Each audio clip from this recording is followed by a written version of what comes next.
What's up everyone, it's Chucky and welcome to my Zombies Wishlist. This is a series where I take your crazy zombie ideas and I make them a real thing. This week we're going to be looking at a wonder weapon known as Dragon's Breath. If you have any crazy ideas and want to be featured in a video, make sure to comment them below because I may actually feature them in one of my videos. If you haven't already, please feel free to subscribe down below to help me reach 200,000 subscribers. If you want this series to continue, show your support by clicking that like button and let's see if we can get 1,000 likes on this episode.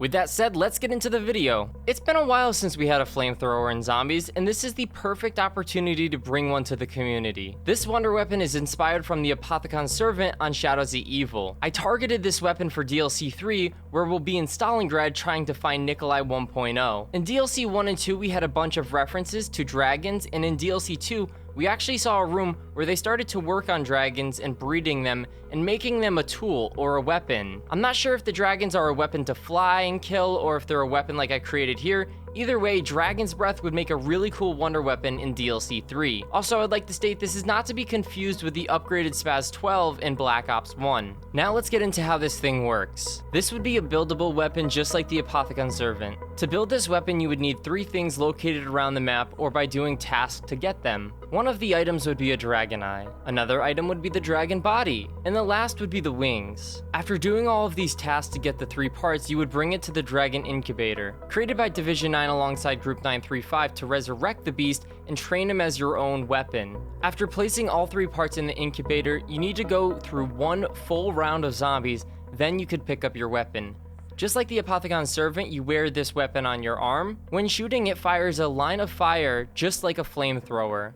Also, another cool thing about this weapon is that if you go AFK with it and you don't move it at all, it will activate a jump scare. The jump scare is simple. It turns its head at you and then it starts to lick you. After that, it jumps at your face. This will only happen one time in a game, and it's a little Easter egg to show your friends and scare others. This weapon has no ammo, but it does have a cooldown. The cooldown is exactly like the one on the flamethrower in World at War. You can also upgrade it, but we'll talk about that later. Now let's talk about the damage that it will inflict on zombies.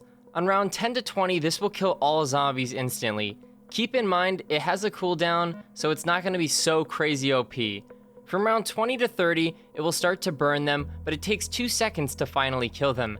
After round 30, it pretty much becomes useless and you'll need to upgrade it. Upgrading this weapon is a long task. You need to burn multiple debris around the map, which will reveal levers that you need to pull. After pulling 6 different levers, it will open up an underground room next to the dragon incubator where you first actually built the wonder weapon. This is where Group 935 trained the dragons. This room is very dark, so you'll need to light the 7 pillars with the Dragon's Breath wonder weapon to look around. The pillars are close and this is a very easy task. You'll need to do this quickly because zombies will come into the room and being dark with zombies is just not a good idea. After lighting all 7 pillars, you will see in the middle of them a golden egg on a pillar. When you go to pick it up, it will then start a ritual and the keepers will spawn in and attack you. Just like the skull of Non-Sapo, you need to take out all of the keepers. After the ritual, you can go and pick up the golden dragon egg. You'll need to place it in the incubator with the Dragon's Breath wonder weapon and play through 2 full rounds. After 2 rounds, the egg and the weapon will turn into something different entirely. When you pick up the upgraded weapon, you'll see it will now have 3 heads and shoot a dark red flame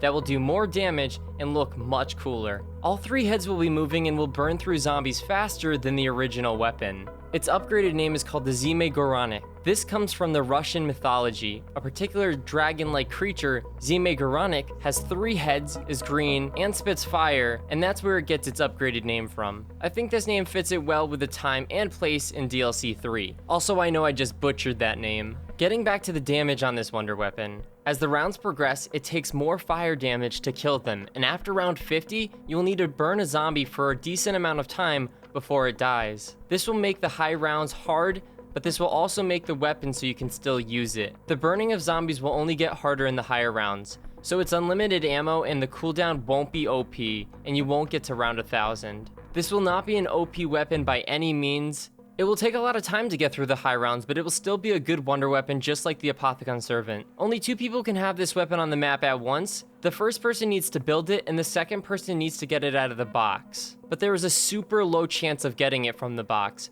Just like the KT-4, when you do the upgrade, it's always there. So upgrading the weapon again, you just walk up to the incubator, place the weapon, do the 2 rounds, and then just let it cook. This was a wonder weapon idea I thought of, and I wanted to share it with you guys and see what you think. This isn't a perfect idea.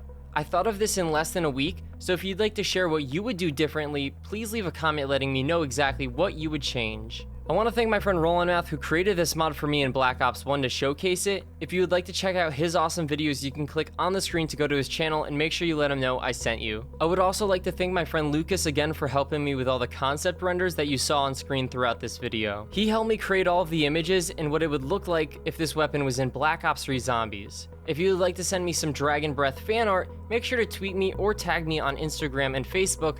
Those links will be in the description. Thanks so much for watching the video. If you haven't already, please feel free to subscribe down below to help me reach 200,000 subscribers. If you want this series to continue, show your support by liking the video and sharing it so we can make this a reoccurring series. Also, feel free to comment your crazy ideas and they might be featured in the next episode. Thanks again and have a great day.